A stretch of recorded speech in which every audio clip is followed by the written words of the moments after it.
बहुत साल पहले वॉशिंगटन में सोफिया नाम की एक राजकुमारी रहती थी।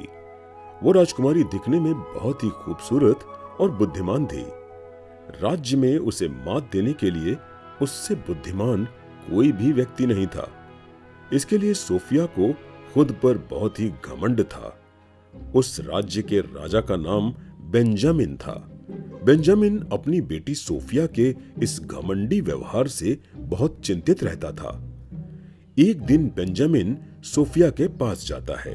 सोफिया, तुम्हें अब एक अच्छे लड़के से शादी कर लेनी चाहिए, क्योंकि बिना शादी किए एक लड़की का जीवन अधूरा रहता है।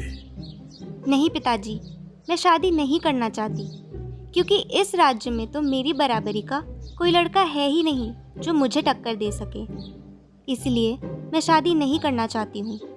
जब कोई लड़का मेरी बराबरी का मिल जाएगा तभी मैं उससे शादी करूँगी। बेटी, मैं तुम्हें पूरी जिंदगी कुंवारी नहीं देख सकता। क्या तुम मेरी खुशी के लिए इतना भी नहीं कर सकती? ठीक है पिताजी, अगर आप चाहते हैं कि मुझे शादी करनी चाहिए तो मैं शादी के लिए राजी हूँ, लेकिन मेरी एक शर्त है।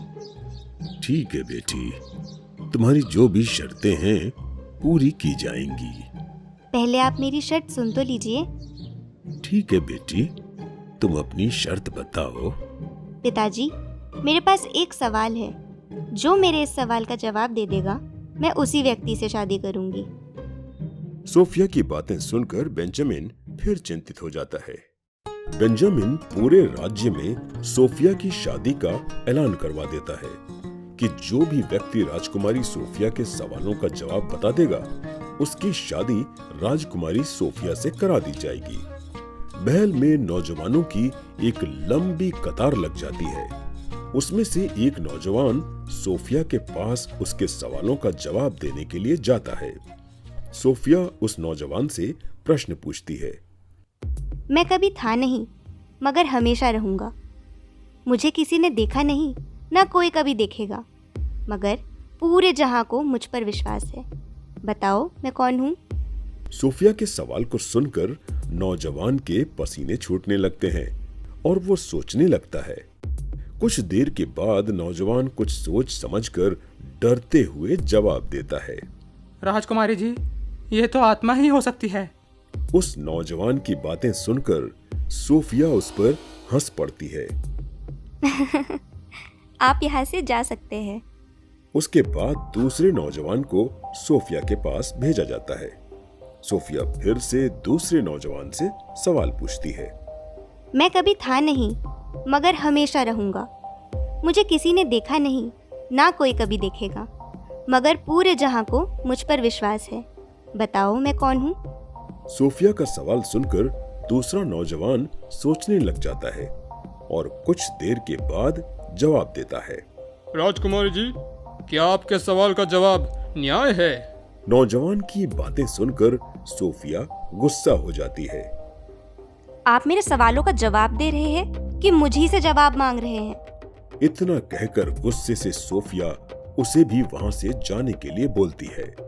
फिर उसके बाद कई सारे नौजवान सोफिया के पास उसके प्रश्नों का जवाब देने के लिए जाते हैं, मगर सभी सोफिया के प्रश्नों का जवाब देने में नाकाम रहते हैं। ये देखकर बेंजामिन बहुत चिंतित होने लगता है। उसी राज्य में एक जेम्स नाम का वैद्य रहता था। वो बहुत ही अच्छे दिल का और बुद्धिमान था। जब जेम्स को राजकुमारी से शादी करने की शर्त की खबर मिली तो वो भी राजकुमारी के पास उनके प्रश्नों का जवाब देने के लिए जाने के लिए सोचने लगता है। राजकुमारी सोफिया तो बहुत ही सुंदर है, मैंने मगर उनको कभी देखा ही नहीं। चलो इसी बहाने कम से कम मैं उनकी झलक तो देख पाऊंगा।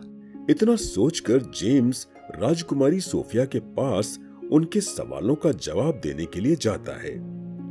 जब जेम्स राजकुमारी सोफिया के पास जाता है तो वो उनकी सुंदरता को देखता रह जाता है।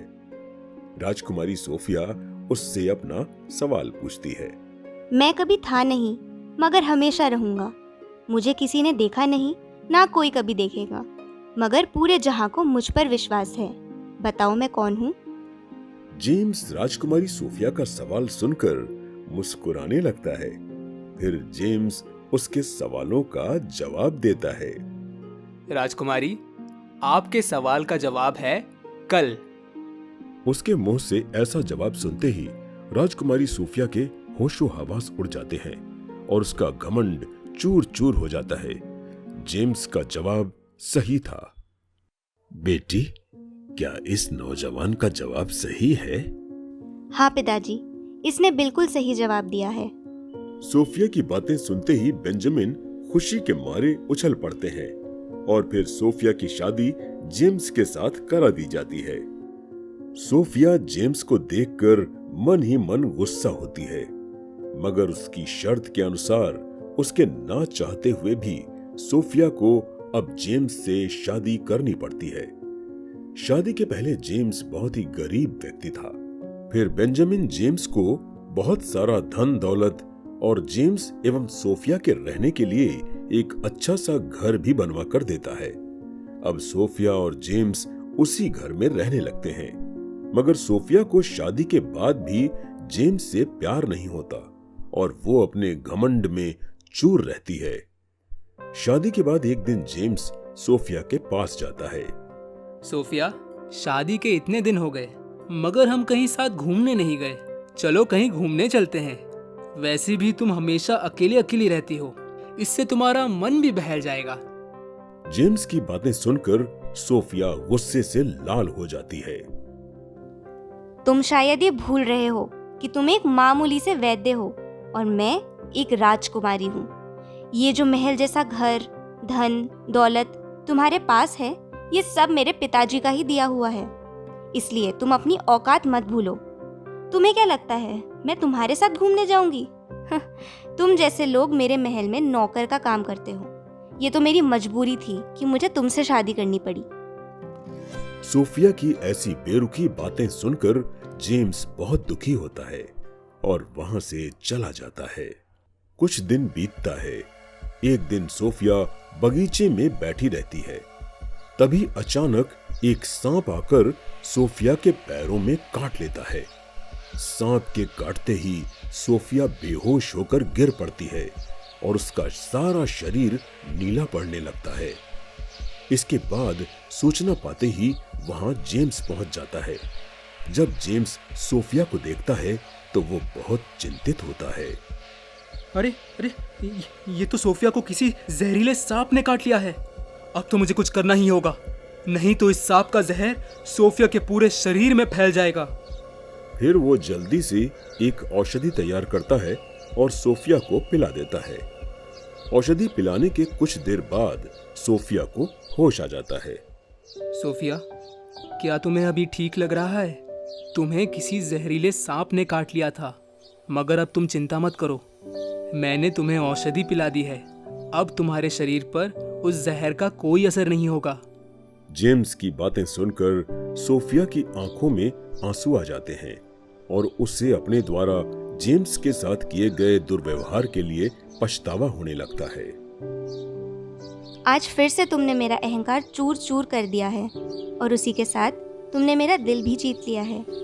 मुझे माफ़ कर दो जेम्स, मैंने तुम्हारे साथ बहुत गलत व्यवहार किया।